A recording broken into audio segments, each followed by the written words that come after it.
사람들은 어려울 때보다 오히려 형통할 때가 더 위험할 수 있습니다. 도대체 이게 무슨 말이냐? 우리가 어려울 때, 특히 병들었을 때 하나님을 찾게 됩니다. 그런데 그 병이 낫게 되면 어떻게 됩니까? 병이 낫고 또 살만하게 되면 언제 그랬냐는 듯이 하나님을 잊게 되죠. 문제가 생기면 우리는 간절히 기도합니다. 그런데 그 문제를 놓고 기도했을 때 응답을 받게 되면 또 그 은혜가 당연하게 여겨지는 그런 마음을 갖게 되기도 하지요. 오늘 본문을 보면 히스기야의 생애 그 마지막 부분이 굉장히 빠르게 보여지고 있습니다. 죽을 병에 걸렸다가 기도로 응답받아 살게 되었고 또 그러다가 교만하고 또 다시 회개하고 큰 부를 얻게 되고 영광을 누렸지만 나라의 중요한 공사도 다 이루고 또 바벨론의 방백들까지도 방문을 하게 되는 그런 일들이 보입니다. 그런데 그 일 있고 나서 마지막에는 또 죽음을 맞이하게 되죠. 오늘 본문을 보면 이렇게 짧게 구절들로 인해서 히스기야 왕의 후반부의 인생에 대해서 압축해서 보여주는 것처럼 짧게 기록이 되어 있습니다. 이렇게 짧게 정리된 히스기야의 삶을 통해서 우리에게 보여주시는 것이 있죠. 그것은 히스기야가 많은 것을 누렸다, 많은 것을 얻었다, 부와 영광을 누렸던 아주 좋은 삶을 살았다는 것을 우리에게 보여주는 것이 아니라 히스기야가 받은 은혜 뒤에 어떤 삶을 살았는가, 은혜를 받은 자의 그 은혜 이후에 어떤 태도로 살았는가 하는 것을 보여주고 있죠. 오늘 본문의 25절 말씀을 보겠습니다.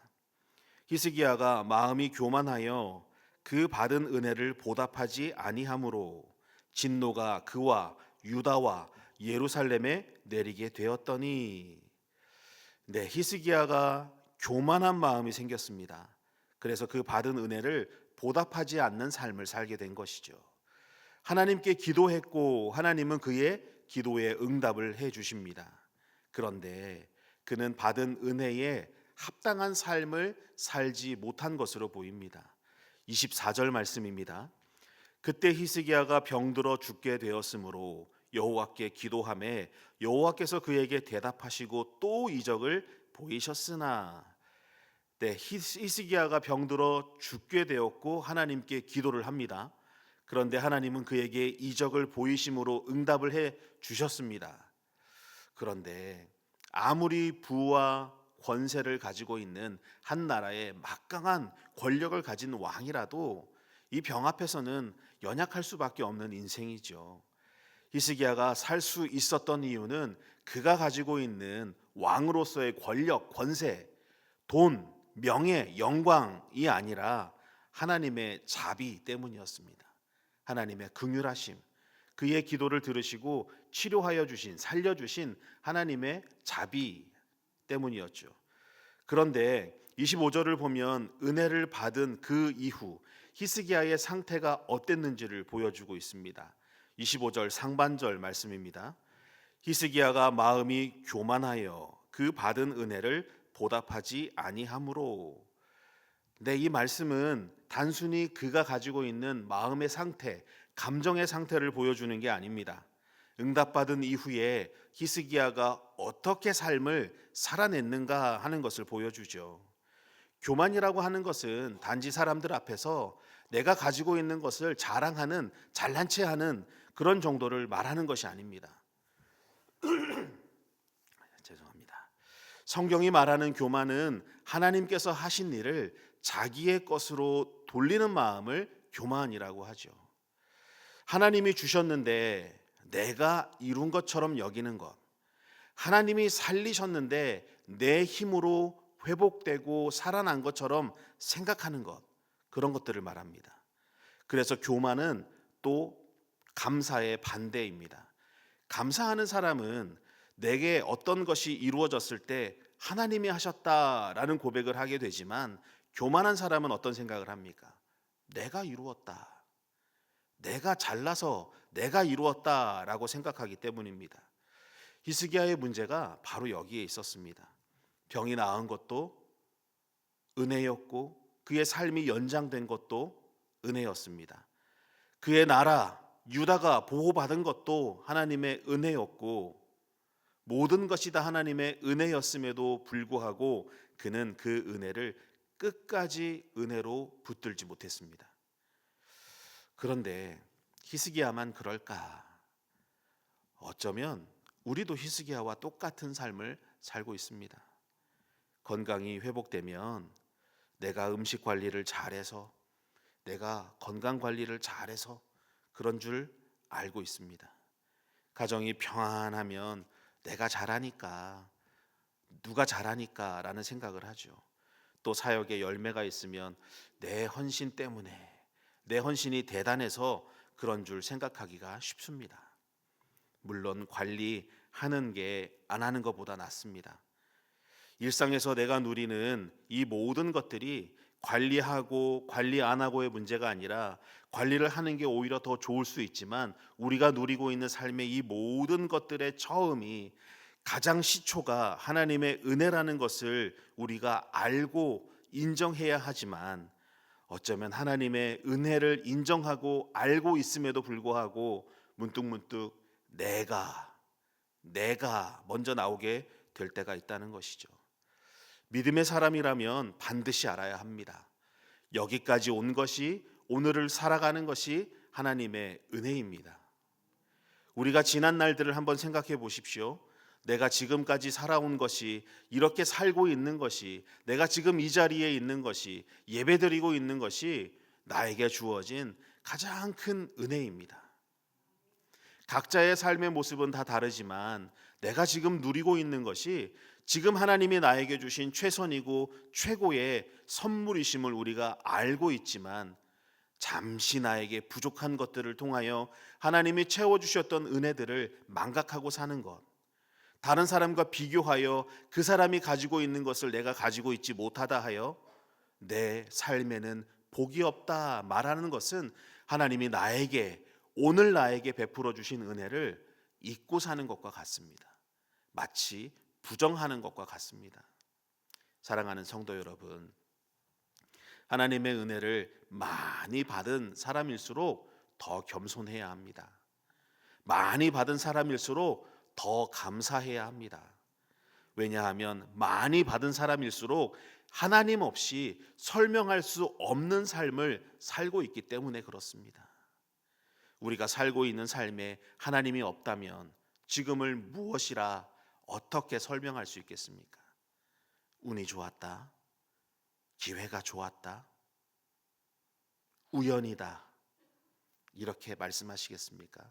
언제까지 운이라고 기회라고 말씀하시겠습니까? 이어서 27절부터 30절까지는 히스기야의 번영을 보여줍니다. 히스기야가 부와 영광이 지극한지라 이에 은금과 보석과 향품과 방패와 온갖 보배로운 그릇들을 위하여 창고를 세우며 곡식과 새 포도주와 기름의 산물을 위하여 창고를 세우며 온갖 짐승의 외양간을 세우며 양떼의 우리를 갖추며 양떼와 많은 소떼를 위하여 성읍들을 세웠으니 이는 하나님이 그에게 재산을 심히 많이 주셨음이며 이 히스기야가 또 기온의 윗샘물을 막아 그 아래로부터 다윗성 서쪽으로 곧게 끌어들였으니 히스기야가 그의 모든 일에 형통하였더라. 부와 영광이 지극하고 은금과 보석과 향품과 방패와 보배로운 그릇들 너무 많아서 창고를 따로 세웠습니다. 곡식, 새 포도주, 기름의 산물을 위하여 너무 많아서 또 창고를 따로 세웠습니다. 짐승 외양간을 세우고 우리를 세우고 너무 많아서 또 양떼와 많은 소떼를 위해서 성읍들을 세웠습니다. 얼마나 가축이 많으면 성읍들을 세워서 그 양떼들, 그런 소떼들을 또 관리 감독하게 했겠습니까? 하나님이 그에게 재산을 심히 많이 주셨음이며 그리고 또 샘물을 막아 다윗성 서쪽으로 끌어들이는 공사를 하게 되죠. 그의 모든 일이 다 형통한 삶을 살았습니다. 그런데 성경은 이 히스기야의 번영 자체를 죄라 말하지 않습니다. 부유함과 형통이 죄가 아니죠. 문제는 형통을 누릴 때에 그 마음이 어디에 있느냐입니다. 어려울 때는 하나님을 붙들지만 형통할 때는 자기 자신에게 그 영광이 다 돌아가 있습니다. 실패했을 때는 울며 통곡하며 기도하지만 또 성공을 이루었을 때는 하나님 언제 나를 도우셨습니까? 하나님을 하얗게 잊어버리게 되죠. 29절을 보면 히스기야가 누린 번영의 이유가 분명하게 기록되어 있습니다. 29절 하반절 말씀입니다. 이는 하나님이 그에게 재산을 심히 많이 주셨음이며. 히스기야의 번영은 우연이 아닙니다. 운도 아닙니다. 좋은 사람을 만나서도 아닙니다. 그의 태생도, 그가 가진 권세도, 운도, 우연도 아닌 하나님께서 주신, 하나님이 주신 형통함이었습니다. 그러므로 히스기야는 그가 누리고 있는 형통함 속에서 더 분명하고 더 확실하게 하나님의 영광을 높였어야 했습니다. 더 많이 가졌기 때문에 자랑할 것이 아니라 더 많이 가졌기 때문에 더 감사해야 했습니다. 그런데 바로 이런 상황에 어떤 일이 벌어지느냐? 31절 말씀을 보면 그 상황에서 벌어진 일이 기록이 됩니다. 31절 말씀입니다. 그러나 바벨론 방백들이 히스기야에게 사신을 보내어 그 땅에서 나타난 이적을 물을 때에 하나님이 히스기야를 떠나시고 그의 심중에 있는 것을 다 알고자 하사 시험하셨더라. 바벨론 방백들의 이 방문은 단순히 외교적 만남이 아닙니다. 히스기야의 믿음이 드러나는 무슨 자리였냐면 시험의 자리였습니다. 하나님이 히스기야를 떠나시고 그의 심중에 있는 것들을 다 알고자 하사 시험하셨더라.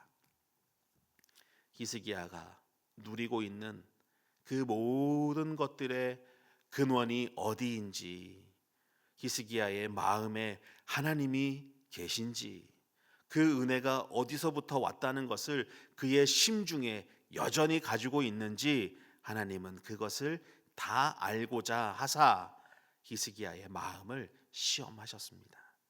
히스기야가 곤고할 때가 아니라, 히스기야가 고난을 겪고 있을 때가 아니라 하나님이 주신 누릴 수 없을 만큼의 아주 큰 부와 명예를 주신 이후에 그의 마음이 어디에 있는지를 하나님이 시험하셨던 겁니다.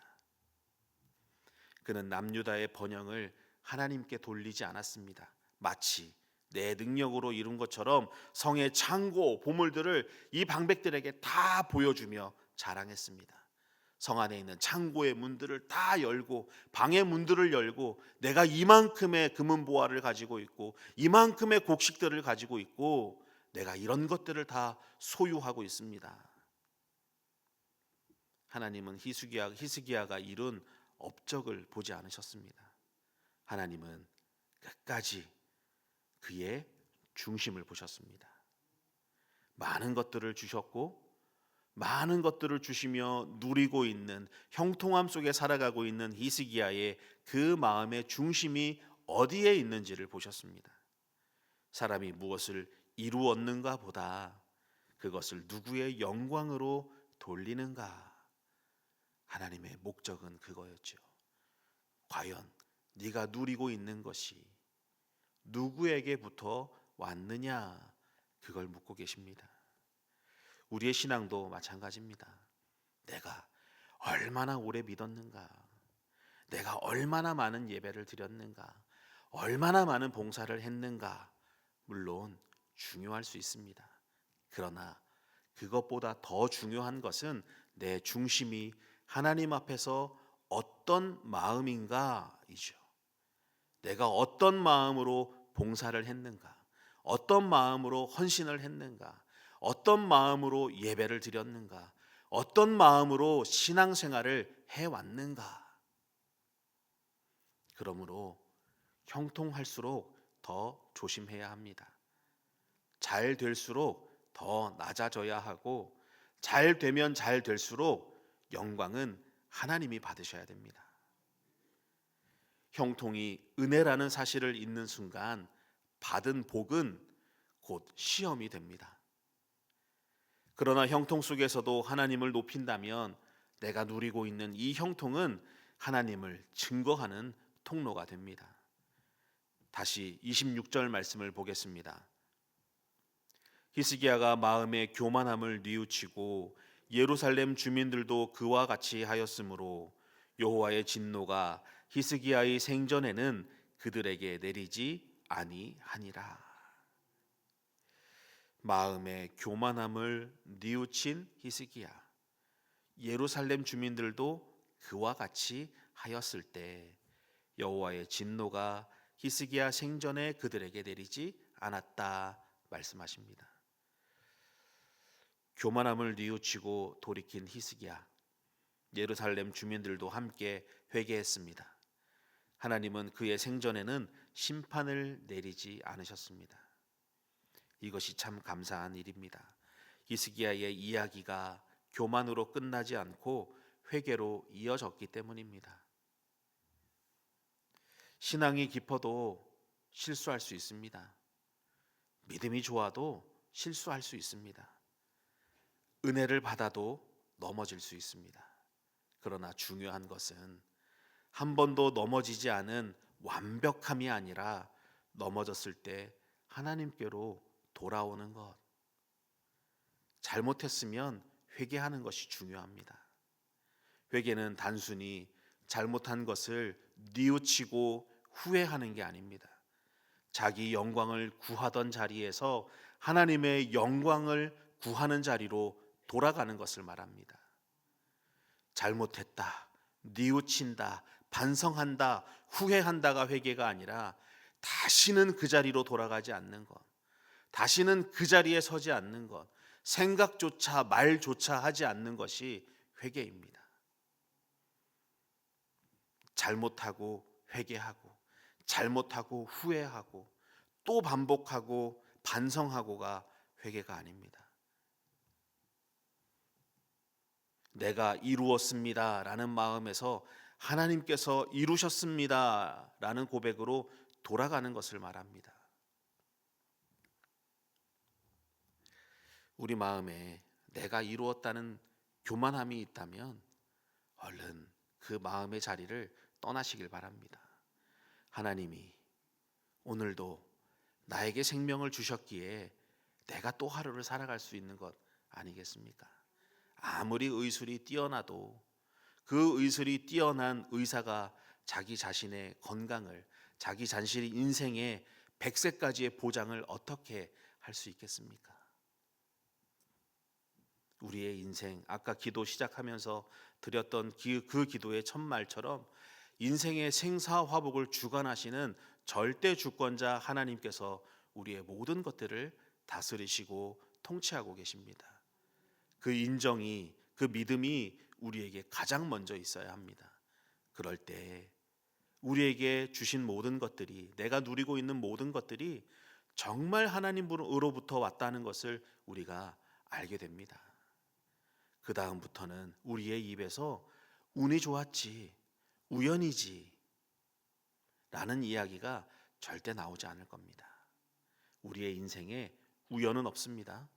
우연은 불교에서 있는 것입니다. 우리의 인생에 운은 없습니다. 절대 운이라는 건 없습니다. 하나님의 계획하심과 섭리하심으로 인하여 우리가 살아가는 것입니다. 우리가 태어나기 전부터 이미 우리를 향한 하나님의 계획이 있었기에 우리가 지금을 살아가고 있는 것입니다. 우리의 생사화복을 주관하시는 하나님, 죽음조차 어찌 우리가 하나님을 탓할 수 있겠습니까? 내가 이룬 것 아무것도 없고 하나님이 이루셨음을 고백하는 그 고백에서부터 하나님의 은혜를 인정하는 삶을 사시길 주님의 이름으로 축원합니다. 사랑하는 성도 여러분, 혹시 우리 안에도 이 히스기야와 같은 모습이 있지 않습니까? 감사, 응답을 다 받고도 내 안에 감사가 다 식어버린 것. 회복이 됐음에도 불구하고 하나님보다 내가 잘 관리하고 내가 잘 이루었으니 이렇게 됐지라는 생각들, 사역하고 봉사하면서 주님보다 내 이름이 더 남기를 바라고 있었던 마음들. 하나님은 회개하는 자를 외면하지 않으십니다. 하나님이 하나님의 자리에 대신 앉아 있었던 그 교만함의 자리에서 내려와서 다시 하나님께 영광을 올려드리는 것이 바로 회개하는 것입니다. 하나님께서 교만한 자는 대적하시지만 겸손하게 돌이키는 자에게는 반드시 긍휼을 베풀어 주십니다. 그러므로 오늘 우리에게 필요한 것은 변명이 아닌 회개입니다. 하나님이 나에게 주신 것들을, 지금껏 하나님이 주신 것들을 내가 인정하지 않고 모르고 내가 잘나서 지금껏 잘 살아왔다는 것을 만약에 그렇게 생각하고 계셨다면 그 교만한 자리에서 내려오시고 하나님을 그 자리에 높이시길 바랍니다. 교만한 자를 대적하시지만 겸손한 자에게, 겸손히 돌이키는 자에게는 긍휼을 베푸시는 그 하나님을 그 자리에 높여주시길 주님의 이름으로 부탁드립니다. 오늘 본문 히스기야의 생애, 짧은 흐름 속에서도 하나님은 우리에게 분명한 확실한 권면을 하십니다. 죽을 병이 나은 것이 중요하지만 그것보다 더 중요한 것이 있다. 부와 영광을 얻는 것도 좋지만 그것보다 더 중요한 것이 있다. 큰 업적을 남기는 것도 중요하지만 그것보다 더 중요한 것이 있다. 그것은 받은 은혜 앞에서 어떤 삶을 살아가는가. 히스기야는 기도로 응답을 받았지만 응답 받은 뒤에 교만해졌습니다. 형통했지만 형통 속에서 시험 받았습니다. 그는 넘어졌을 때 회개했고 다시 하나님 앞에 서게 되었습니다. 그러므로 성도 여러분, 지금 형통하십니까? 아무런 근심 걱정 없으십니까? 그러면 더 겸손하십시오. 마음이 높아졌다면 즉시 회개하시길 바랍니다. 그리고 끝까지 지금을 살고 있는 이 순간이 하나님의 은혜라는 것을 잊지 마시길 바랍니다. 우리의 힘으로 아무것도 할 수 없습니다. 내 자녀의 키를 내가 1cm라도 더 크게 만들 수 있으십니까? 내가 건강해야지 그렇다고 내가 건강할 수 있습니까? 내가 저거 해야지 한다고 할 수 있는 것이 얼마나 있습니까? 저는 적어도 50년 조금 넘게 살면서 가만히 제가 살아온 시간을 생각해 보니까 하고 싶은 것 한 것이 별로 없는 것 같습니다. 원하는 대로 이룬 삶이 많이 없는 것 같습니다. 그러나 여러분들도 마찬가지 아니십니까? 지금까지 살아오신 그 삶에 한번 그 인생을 뒤돌아보시면 내가 원하는 대로 다 이루었다 하시는 분이 얼마나 계시겠습니까? 우리의 인생이 그렇죠. 내일을 알 수 없는, 내일이 아니라 1시간 후도 알 수 없죠. 그런데 어찌 우리가 하나님의 은혜를 빼어놓고 내 인생에 대해서 형통하다 말할 수 있겠습니까? 우리의 인생의 가장 위험한 순간은 고통과 고난의 때가 아니라 오히려 내가 충만하다 느낄 때, 내가 충분하다 느낄 때, 이제는 아무것도 필요 없다, 나는 참 많은 걸 누리고 있구나, 나는 근심이 없구나 하는 그때일 수 있습니다. 왜냐하면 그럴 때일수록 하나님이 없어도 괜찮네 라는 생각이 들어올 수 있기 때문에 그렇습니다. 그게 평안한 것 같지만, 형통한 것 같지만 하나님이 없어도 괜찮네 라는 생각 자체가 이미 교만입니다. 절대 잊지 마십시오. 지금까지 살게 하신 분도 하나님이시고 앞으로도 나를 붙들어 주실 분은 하나님밖에 없습니다. 오늘 저와 여러분이 받은 은혜를 잊지 않고 날마다 감사와 겸손으로 살아가는 믿음의 사람들 되시길 주님의 이름으로 축원합니다. 지금을 사는 것, 하나님의 은혜, 내가 지금 참 힘들지, 힘들지만 이 힘듦 속에서 하나님 나에게 깨닫게 하시는 것이 있겠지. 우리에게 고난과 고통을 주시는 것은 우리로 멸망하게 하심이 아닌 그 고통과 고난 가운데 하나님의 뜻이 어디에 있는지를 찾게 하기 위함입니다. 그 뜻을 찾게 하셔서 내가 생각지도 않았던 삶을 나에게 살게 하시지만 그것은 고통 주고 고난 주기 위함이 아닌 하늘의 하나님의 뜻이 하늘에서 이루어진 것 같이 내 인생을 통하여 이 땅 가운데 이루시기 위한 하나님의 뜻이 있는 것입니다. 내가 바라고 원하고 꿈꾸었던 삶이 아니라 하여 그것을 고난이라 여기지 마십시오. 하나님은 나의 고난을 통하여 나에게 주신 고난을 통하여 하나님의 뜻을 구하도록 기도하도록 말씀하고 계십니다. 그 뜻을 구하시길 바랍니다. 하나님의 은혜 없이 단 하루도 살 수 없음을 고백하는 입술, 하나님이 지금까지 나를 지켜주시고 또 나를 지켜주실 것을 또 그런 고백할 수 있는 입술이 되시길 주님의 이름으로 축원합니다.